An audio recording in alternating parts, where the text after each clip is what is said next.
ಸಂವಿಧಾನ ಮತ್ತು ರಾಜ್ಯಶಾಸ್ತ್ರಕ್ಕೆ ಸಂಬಂಧಪಟ್ಟಿರುವಂತಹ ಟಾಪ್ 30 ಪ್ರಶ್ನೋತ್ತರ ಕಾರ್ಯಕ್ರಮಕ್ಕೆ ಸ್ವಾಗತ ಸುಸ್ವಾಗತ. ಈ ಒಂದು ಎಪಿಸೋಡ್ ಅನ್ನು ಸಂಪೂರ್ಣವಾಗಿ ನೋಡಿ. ಇಷ್ಟವಾದಲ್ಲಿ ಲೈಕ್ ಮಾಡಿ, ಶೇರ್ ಮಾಡಿ, ಕಮೆಂಟ್ ಮಾಡಿ. ಇಲ್ಲಿ ಕೊಟ್ಟಿರುವಂತಹ ಪ್ರತಿಯೊಂದು ಪ್ರಶ್ನೆನೂ ಕೂಡ ಮುಂಬರುವಂತಹ ಯಾವುದೇ ರೀತಿಯ ಸ್ಪರ್ಧಾತ್ಮಕ ಪರೀಕ್ಷೆಗಳು ಅಂದರೆ FDA, STA, KPSCಯ ಇತರ ಸಿ ಹುದ್ದೆಯ ನೇಮಕಾತಿಗಳು, ಶಿಕ್ಷಕರ ನೇಮಕಾತಿ, ಪೊಲೀಸ್ ನೇಮಕಾತಿಗೆ ಅತ್ಯಂತ ಉಪಯುಕ್ತಕರವಾಗಿದೆ. All the best. Thank you. 1993ರಲ್ಲಿ ಆರಂಭವಾದ ಸಂಸದೀಯ ವ್ಯವಹಾರಗಳ ಸಮಿತಿಗೆ ಕಾರಣವೇನು? Rules committee of house.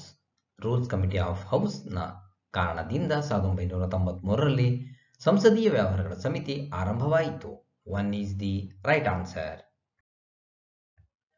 ವಿವಿಧ ಸಚಿವಾಲಯಗಳ ವಿಷಯಗಳ ಬಗ್ಗೆ ಗಮನ ಹರಿಸಲು ರಚನೆಯಾದ ಸಂಸದೀಯ ಸ್ಥಾಯಿ ಸಮಿತಿಯ ಸದಸ್ಯರು ಯಾರಾಗಿದ್ದರು? 30 ಲೋಕಸಭೆಯಿಂದ, 15 ರಾಜ್ಯಸಭೆಯಿಂದ.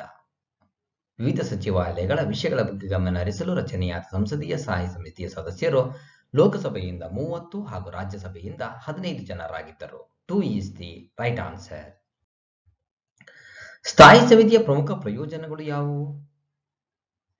ರಾಜ್ಯಸಭೆಯ ಸದಸ್ಯರು ಆರ್ಥಿಕ ವಿಷಯಗಳ ಮೇಲೆ ಪರೋಕ್ಷ ನಿಯಂತ್ರಣವನ್ನು ಹೊಂದಿರುತ್ತಾರೆ. ಇದು ಸ್ಥಾಯಿ ಸಮಿತಿಯ ಪ್ರಮುಖ ಪ್ರಯೋಜನ. 2 ಈಸ್ ದಿ ರೈಟ್ ಆನ್ಸರ್. ಭಾರತದ ಸುಪ್ರೀಂ ಕೋರ್ಟ್ ಸ್ಥಾಪನೆಯಾದದ್ದು ಈ ಕಾರಣದಿಂದ. ಸಂವಿಧಾನದಿಂದ. ಭಾರತ ಸುಪ್ರೀಂ ಕೋರ್ಟ್ ಸಂವಿಧಾನದಿಂದ ಸ್ಥಾಪನೆಯಾಗಿದ್ದು. 1 is the right answer. Supreme court ತನ್ನ ಸಮಾವೇಶಗಳನ್ನು ನವದೆಹಲಿಯಲ್ಲಿ ನಿರ್ವಹಿಸುತ್ತದೆ. ಆದರೆ ಬೇರೆ ಪ್ರಾಂತ್ಯಗಳಲ್ಲಿ ನಿರ್ವಹಿಸಬೇಕಾದರೆ ರಾಷ್ಟ್ರಪತಿಗಳ ಅನುಮೋದನೆ ಇರಬೇಕು. ರಾಷ್ಟ್ರಪತಿಗಳ ಅನುಮೋದನೆಯೊಂದಿಗೆ ಬೇರೆ ಪ್ರಾಂತ್ಯಗಳಲ್ಲಿ ಸುಪ್ರೀಂ ಕೋರ್ಟ್ ತನ್ನ ಸಮಾವೇಶಗಳನ್ನು ನಿರ್ವಹಿಸಬಹುದು. 3 is the right answer. Bharat supreme court ವ್ಯಾಪ್ತಿಗೆ ಸಂಬಂಧಿಸಿದಂತೆ ತಪ್ಪಾಗಿ ಹೇಳಲಾಗಿರುವುದು ಅಡ್ಜುಡಿಕೇಟಿಂಗ್ ಅಡ್ಮಿನಿಸ್ಟ್ರೇಟಿವ್ ಕಾನ್ಫ್ಲಿಕ್ಟ್ಸ್. ಇದು ತಪ್ಪಾದ ಹೇಳಿಕೆ. 4 is the right answer. Supreme court ನ್ಯಾಯಮೂರ್ತಿಗಳನ್ನು ಹೇಗೆ ತೆರವುಗೊಳಿಸಬಹುದು? ಸಂಸತ್ತಿನ ಸೂಚನೆ ಮೇರೆಗೆ ತೆರವುಗೊಳಿಸಬಹುದು. ಸುಪ್ರೀಂ ಕೋರ್ಟ್ ನ್ಯಾಯಮೂರ್ತಿಗಳನ್ನು ಸಂಸತ್ತಿನ ಸೂಚನೆ ಮೇರೆಗೆ ತೆರವುಗೊಳಿಸಬಹುದು. 3 ಈಸ್ ದಿ ರೈಟ್ ಆನ್ಸರ್. ಭಾರತದ ಸುಪ್ರೀಂ ಕೋರ್ಟ್ ಅನ್ನು ಒಂದು ಕೋರ್ಟ್ ಆಫ್ ರೆಕಾರ್ಡ್ ಎಂದು ಏಕೆ ಕರೆಯುತ್ತಾರೆ? ಮೇಲಿನ 2 ಮತ್ತು 3 ಅಂದರೆ ತನ್ನ ತೀರ್ಪುಗಳನ್ನೆಲ್ಲ ಸಾಕ್ಷಿಗಳಾಗಿ ತೋರಿಸಿ ಇತರ ನ್ಯಾಯಾಲಯಗಳಲ್ಲಿ ಸವಾಲು ಮಾಡಲು ಸಾಧ್ಯವಿಲ್ಲ. ಇದನ್ನು ಧಿಕ್ಕರಿಸಿದರೆ ನ್ಯಾಯಾಂಗ ನಿಂದನೆ ಅಪರಾಧದ ಕೆಳಗೆ ಶಿಕ್ಷಿಸಬಹುದು. ಹಾಗಾಗಿ ಭಾರತದ ಸುಪ್ರೀಂ ಕೋರ್ಟ್ ಅನ್ನು ಒಂದು ಕೋರ್ಟ್ ಆಫ್ ರೆಕಾರ್ಡ್ ಎನ್ನುವರು. 4 ಈಸ್ ದಿ ರೈಟ್ ಆನ್ಸರ್. ಭಾರತದಲ್ಲಿ ಜುಡಿಷಿಯಲ್ ರಿವ್ಯೂ ನಿಯಂತ್ರಿಸಲ್ಪಡುತ್ತಿದೆ ಏಕೆಂದರೆ ಸಂವಿಧಾನ ದೊಡ್ಡದು. ಸಂವಿಧಾನ ದೊಡ್ಡದಾಗಿರುವುದರಿಂದ ಭಾರತದಲ್ಲಿ ಜುಡಿಷಿಯಲ್ ರಿವ್ಯೂ ನಿಯಂತ್ರಿಸಲ್ಪಡುತ್ತಿದೆ. 3 ಈಸ್ ದಿ ರೈಟ್ ಆನ್ಸರ್. ಭಾರತದ ಸುಪ್ರೀಂ ಕೋರ್ಟ್ ಜುಡಿಷಿಯಲ್ ರಿವ್ಯೂ ಅನ್ನು ಒಳಗೊಂಡಿರುತ್ತದೆ ಎಂಬ ವಿಷಯವನ್ನು ನಿರ್ಧರಿಸಬೇಕಾದರೆ ಶಾಸಕಾಂಗದಿಂದ ಕಾನೂನು ಆಗಿ ಕಾರ್ಯಾಂಗದಿಂದ ಆದೇಶ ಜಾರಿಯಾಗಿ ಸಂವಿಧಾನದ ವಿರುದ್ಧ ಚಟುವಟಿಕೆಗಳಿಗೆ ಒಳಪಟ್ಟರೆ ಭಾರತ ಸುಪ್ರೀಂ ಕೋರ್ಟ್ ಜುಡಿಷಿಯಲ್ ರಿವ್ಯೂ ಅನ್ನು ಒಳಗೊಂಡಿರುತ್ತದೆ ಎಂಬ ವಿಷಯವನ್ನು ನಿರ್ಧರಿಸುವರು. 4 ಈಸ್ ದಿ ರೈಟ್ ಆನ್ಸರ್. ಭಾರತದಲ್ಲಿ ನ್ಯಾಯಾಂಗದ ಅಧಿಕಾರ ವ್ಯಾಪ್ತಿ ಇಂಪ್ಲಿಸಿಟ್ ಆಗಿದೆ. 2 ಈಸ್ ದಿ ರೈಟ್ ಆನ್ಸರ್. ಭಾರತದಲ್ಲಿ ಜುಡಿಷಿಯಲ್ ರಿವ್ಯೂ ನೀತಿಯನ್ನು ಅಳವಡಿಸಿಕೊಳ್ಳುವ ಮುಖ್ಯ ಉದ್ದೇಶವೇನು? ಸಂವಿಧಾನವು ಸುಗಮವಾಗಿ ಜಾರಿಯಲ್ಲಿಡಲು ಭಾರತದಲ್ಲಿ ಜುಡಿಷಿಯಲ್ ರಿವ್ಯೂ ನೀತಿಯನ್ನು ಅಳವಡಿಸಿಕೊಳ್ಳುವ ಪ್ರಮುಖ ಉದ್ದೇಶವೇ ಸಂವಿಧಾನವನ್ನು ಸುಗಮವಾಗಿ ಜಾರಿಯಲ್ಲಿಡಲಿಕ್ಕೆ. 3 is the right answer. Supreme court ಅತಿ ಮುಖ್ಯ ತೀರ್ಪನ್ನು ಯಾವ ಸಿದ್ಧಾಂತದ ಆಧರಿಸಿ ನೀಡುತ್ತದೆ? ಕಾನೂನಿನಿಂದ ಪ್ರಾರಂಭವಾದ ವಿಧಾನ. ಕಾನೂನಿನಿಂದ ಪ್ರಾರಂಭವಾದ ವಿಧಾನದ ಮೂಲಕ ಅತಿ ಮುಖ್ಯ ತೀರ್ಪನ್ನು ನೀಡುತ್ತದೆ. 3 is the right answer. Judicial activism ಪರಿಕಲ್ಪನೆ ಯಾವ ವರ್ಷದಿಂದ ಜಾರಿಯಲ್ಲಿದೆ? 1990. 1990ರಿಂದ ಜುಡಿಷಿಯಲ್ ಆಕ್ಟಿವಿಸಂ ಪರಿಕಲ್ಪನೆ ಜಾರಿಯಲ್ಲಿದೆ. 4 is the right answer. Supreme ಕೋರ್ಟ್ನಲ್ಲಿ ಅಡ್ ಹಾಕ್ ನ್ಯಾಯಮೂರ್ತಿಗಳು ಆಯ್ಕೆಯಾಗುವ ವಿಧಾನ ಯಾವುದು? ರಾಷ್ಟ್ರಪತಿಯವರ ಅನುಮತಿಯೊಂದಿಗೆ ಮುಖ್ಯ ನ್ಯಾಯಮೂರ್ತಿಗಳು ಆಯ್ಕೆ ಮಾಡುತ್ತಾರೆ. ಸುಪ್ರೀಂ ಕೋರ್ಟ್ನಲ್ಲಿ ಅಡ್ಹಾಕ್ ನ್ಯಾಯಮೂರ್ತಿಗಳು ಆಯ್ಕೆಯಾಗುವ ವಿಧಾನ ರಾಷ್ಟ್ರಪತಿಯವರ ಅನುಮತಿಯೊಂದಿಗೆ ಮುಖ್ಯ ನ್ಯಾಯಮೂರ್ತಿಗಳು ಆಯ್ಕೆ ಮಾಡುವ ಮೂಲಕ. 3 is the right answer. ಯಾವ ಸಂವಿಧಾನ ತಿದ್ದುಪಡಿಯ ಮೂಲಕ ಶಿಕ್ಷಣವನ್ನು ರಾಜ್ಯ ಪಟ್ಟಿಯಿಂದ ಸಮವರ್ತಿ ಪಟ್ಟಿಗೆ ಸೇರಿಸಲಾಯಿತು? 42ನೇ ತಿದ್ದುಪಡಿಯ ಮೂಲಕ ಶಿಕ್ಷಣವನ್ನು ರಾಜ್ಯ ಪಟ್ಟಿಯಿಂದ ಸಮವರ್ತಿ ಪಟ್ಟಿಗೆ ಬದಲಾಯಿಸಲಾಯಿತು. 4 is the right answer. Supreme ಕೋರ್ಟ್ನ ನ್ಯಾಯಮೂರ್ತಿಗಳಿಗೆ ನೇಮಕಾತಿಗೆ ಸಂಬಂಧಪಟ್ಟ ನೀತಿಗಳಲ್ಲಿ ತಪ್ಪು ವ್ಯಾಖ್ಯಾನ ಯಾವುದು? ಅವರಿಗೆ 55 ವರ್ಷ ವಯಸ್ಸಾಗಿರಬೇಕು ಎಂಬಂತಹ ಹೇಳಿಕೆ ತಪ್ಪು. ಇನ್ನು ಹೈಕೋರ್ಟ್ ನ್ಯಾಯಮೂರ್ತಿಯಾಗಿ ಕನಿಷ್ಠ 5 ವರ್ಷಗಳ ಕರ್ತವ್ಯ ನಿರ್ವಹಿಸಬೇಕು. 10 ವರ್ಷಗಳಿಗೆ ಕಡಿಮೆ ಇಲ್ಲದೆ ಹೈಕೋರ್ಟ್ನಲ್ಲಿ ವಕೀಲರಾಗಿ ಕಾರ್ಯನಿರ್ವಹಿಸಿರಬೇಕು.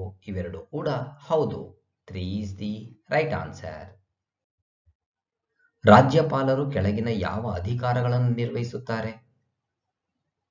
ಮೇಲಿನ ಎಲ್ಲ, ಅಂದರೆ ವಿಧಾನಸಭೆಯನ್ನು ಪ್ರೋರೋಗ್ ಮಾಡುತ್ತಾರೆ, ವಿಧಾನ ಪರಿಷತ್ ಸದಸ್ಯರನ್ನು ನಾಮಿನೇಟ್ ಮಾಡುತ್ತಾರೆ, ವಿಧಾನಸಭೆಗೆ ಆಂಗ್ಲೋ ಇಂಡಿಯನ್ನರನ್ನು ನಾಮನಿರ್ದೇಶನ ಮಾಡುತ್ತಾರೆ. ಇವೆಲ್ಲವೂ ಕೂಡ ರಾಜ್ಯಪಾಲರ ಅಧಿಕಾರಗಳು. 4 is the right answer. Governor ರಾಜೀನಾಮೆ ನೀಡಿದರೆ ಅಥವಾ ಆಕಸ್ಮಿಕ ಮರಣವನ್ನು ಹೊಂದಿದರೆ ಅವರ ಕರ್ತವ್ಯವನ್ನು ಯಾರು ನಿಭಾಯಿಸುತ್ತಾರೆ? ಹೈಕೋರ್ಟ್ ಮುಖ್ಯ ನ್ಯಾಯಮೂರ್ತಿಗಳು. ಗವರ್ನರ್ ರಾಜೀನಾಮೆ ನೀಡಿದರೆ ಅಥವಾ ಆಕಸ್ಮಿಕ ಮರಣವನ್ನು ಹೊಂದಿದರೆ ಹೈಕೋರ್ಟ್ ಮುಖ್ಯ ನ್ಯಾಯಮೂರ್ತಿಗಳು ಅವರ ಕರ್ತವ್ಯವನ್ನ ನಿಭಾಯಿಸುವರು. 1 is the right answer. ರಾಜ್ಯಪಾಲರು ನಿರ್ವಹಿಸುವ ಅಧಿಕಾರಿಗಳಿಗೆಲ್ಲ ಯಾರಿಗೆ ಜವಾಬ್ದಾರಿಯಾಗಿರುತ್ತಾರೆ? ರಾಷ್ಟ್ರಪತಿಗೆ. ರಾಜ್ಯಪಾಲರು ನಿರ್ವಹಿಸುವ ಅಧಿಕಾರಗಳಿಗೆಲ್ಲ ರಾಷ್ಟ್ರಪತಿಗಳು ಜವಾಬ್ದಾರಿಯಾಗಿರುತ್ತಾರೆ. 4 is the right answer. ರಾಜ್ಯದಲ್ಲಿ ರಾಷ್ಟ್ರಪತಿ ಆಳ್ವಿಕೆ ವಿಧಿಸುವಂತೆ ಕೋರುವುದು ಅದು ರಾಜ್ಯಪಾಲರ ನಿರ್ಣಯವಾಗಿರುತ್ತದೆ. 1 is the right answer. ರಾಜ್ಯಪಾಲರ ನ್ಯಾಯಾಧಿಕಾರಗಳಲ್ಲಿ ವಿಚಾರದಲ್ಲಿ ತಪ್ಪಾಗಿ ಅರ್ಥೈಸಲಾಗಿರುವ ಕೆಳಗಿನ ಹೇಳಿಕೆ ಯಾವುದು? ಮಾರ್ಷಲ್ ಕಾನೂನು ಅಡಿಯಲ್ಲಿ ವಿಧಿಸಲಾದ ಶಿಕ್ಷೆಯನ್ನು ತಗ್ಗಿಸಬಹುದು ಎಂಬಂತಹ ಹೇಳಿಕೆ ರಾಜ್ಯಪಾಲರ ನ್ಯಾಯಾಧಿಕಾರಗಳ ವಿಚಾರದಲ್ಲಿ ತಪ್ಪಾಗಿ ಅರ್ಥೈಸಲಾಗಿದೆ. 3 is the right answer. ಸರ್ಕಾರಿ ಆಯೋಗದ ಶಿಫಾರಸುಗಳು ರಾಜ್ಯಪಾಲರ ಹುದ್ದೆಯನ್ನು ನಿರಸನ ಮಾಡಬೇಕು ಎಂದಿತ್ತು. 3 is the right answer. ರಾಜ್ಯ ಕ್ಯಾಬಿನೆಟ್ ಖಾತೆಗಳನ್ನು ಯಾರು ನಿರ್ಧರಿಸುತ್ತಾರೆ? ಮುಖ್ಯಮಂತ್ರಿಗಳ ಸಲಹೆಯಂತೆ ರಾಜ್ಯಪಾಲರು ರಾಜ್ಯ ಕ್ಯಾಬಿನೆಟ್ ಖಾತೆಗಳನ್ನು ನಿರ್ಧರಿಸುವರು. 4 is the right answer. ರಾಜ್ಯದ ಸಚಿವ ಸಂಪುಟಕ್ಕೆ ವೇತನವನ್ನು ನಿಗದಿಪಡಿಸುವವರು ಯಾರು? ಅದು ರಾಜ್ಯ ಶಾಸಕಾಂಗ ರಾಜ್ಯದ ಸಚಿವ ಸಂಪುಟಕ್ಕೆ ವೇತನವನ್ನ ನಿಗದಿಪಡಿಸುವುದು. 1 is the right answer. ಮುಖ್ಯಮಂತ್ರಿ ತನ್ನ ಸಚಿವ ಸಂಪುಟದಿಂದ ಸಚಿವರನ್ನು ತೆರವುಗೊಳಿಸಬೇಕಾದರೆ ಮೇಲಿನ ಎಲ್ಲಾ ವಿಧಾನಗಳು, ಅಂದರೆ ರಾಜೀನಾಮೆ ನೀಡುವಂತೆ ಕೋರಬೇಕು, ರಾಜ್ಯಪಾಲರಿಂದ ಅಮಾನತು ಮಾಡಿಸಬೇಕು, ಮಂತ್ರಿವರ್ಗದಿಂದ ತೆರವುಗೊಳಿಸಿ ಬೇರೊಬ್ಬರನ್ನ ನೇಮಿಸಬೇಕು. 4 is the right answer. Kelkar ಸಮಿತಿ ಯಾವುದಕ್ಕೆ ಸಂಬಂಧಿಸಿದೆ? ಪ್ರತ್ಯಕ್ಷ ಮತ್ತು ಪರೋಕ್ಷ ತೆರಿಗೆಗಳು. ಕೇಲ್ಕರ್ ಸಮಿತಿ ಈ ಪ್ರತ್ಯಕ್ಷ ಮತ್ತು ಪರೋಕ್ಷ ತೆರಿಗೆಗಳಿಗೆ ಸಂಬಂಧಿಸಿದೆ. 3 is the right answer. ರಾಜ್ಯಗಳಲ್ಲಿ ಹಣಕಾಸಿನ ಮಸೂದೆಯನ್ನ ಮಂಡಿಸುವುದು ವಿಧಾನಸಭೆಯಲ್ಲಿ ಮಾತ್ರ. ರಾಜ್ಯಗಳಲ್ಲಿ ಹಣಕಾಸಿನ ಮಸೂದೆಯನ್ನು ವಿಧಾನಸಭೆಯಲ್ಲಿ ಮಾತ್ರ ಮಂಡಿಸುವರು. 2 is the right answer. ರಾಜ್ಯ ವಿಧಾನ ಪರಿಷತ್ ಸದಸ್ಯರು ವಿಧಾನಸಭೆಯ ಸದಸ್ಯರಲ್ಲಿ ಎಷ್ಟು ಪ್ರಮಾಣವನ್ನ ಮೀರಿರಬಾರದು? 1/3 ರಾಜ್ಯ ವಿಧಾನ ಪರಿಷತ್ ಸದಸ್ಯರು ವಿಧಾನಸಭೆಯ ಸದಸ್ಯರಲ್ಲಿ 1/3 ಮೀರಿರಬಾರದು. 2 is the right answer. ರಾಜ್ಯ ಪಟ್ಟಿಯಲ್ಲಿರುವ ಯಾವ ವಿಷಯದ ಮೇಲೆ ಕಾನೂನು ರಚಿಸುವ ಅಧಿಕಾರ ಸಂಸತ್ತಿಗೆ ಇದೆ? ಮೇಲಿನ ಎಲ್ಲ, ಅಂದರೆ ರಾಷ್ಟ್ರ ಪ್ರಾಮುಖ್ಯವನ್ನು ಒಳಗೊಂಡ ವಿಷಯಗಳನ್ನು ಗಮನಿಸಿ 3/2 ಬಹುಮತದೊಂದಿಗೆ ರಾಜ್ಯಸಭೆ ತೀರ್ಮಾನಿಸಿದರೆ, 2 ಅಂತಾರಾಷ್ಟ್ರೀಯ ಒಪ್ಪಂದಗಳು ಅಥವಾ ಒಡಂಬಡಿಕೆಗಳು ಜಾರಿಯಾಗುವಂತಿದ್ದರೆ, 2 ಅಥವಾ 3 ರಾಜ್ಯಗಳು ಸೇರಿ ಕಾನೂನು ರಚಿಸುವಂತೆ ಪ್ರಸ್ತಾಪ ಮಂಡಿಸಿದಾಗ ರಾಜ್ಯ ಪಟ್ಟಿಯಲ್ಲಿ ಇರುವ ವಿಷಯದ ಮೇಲೆ ಕಾನೂನು ರಚಿಸುವ ಅಧಿಕಾರ ಸಂಸತ್ತಿಗೆ ಇದೆ. 4 is the right answer. ಸಂಪೂರ್ಣವಾಗಿ ಈ ವಿಡಿಯೋವನ್ನು ನೋಡಿದ್ದಕ್ಕೆ ಮತ್ತೊಮ್ಮೆ ನಿಮಗೆ ಹೃತ್ಪೂರ್ವಕವಾಗಿರುವಂತಹ ಧನ್ಯವಾದಗಳು. All the best. Thank you.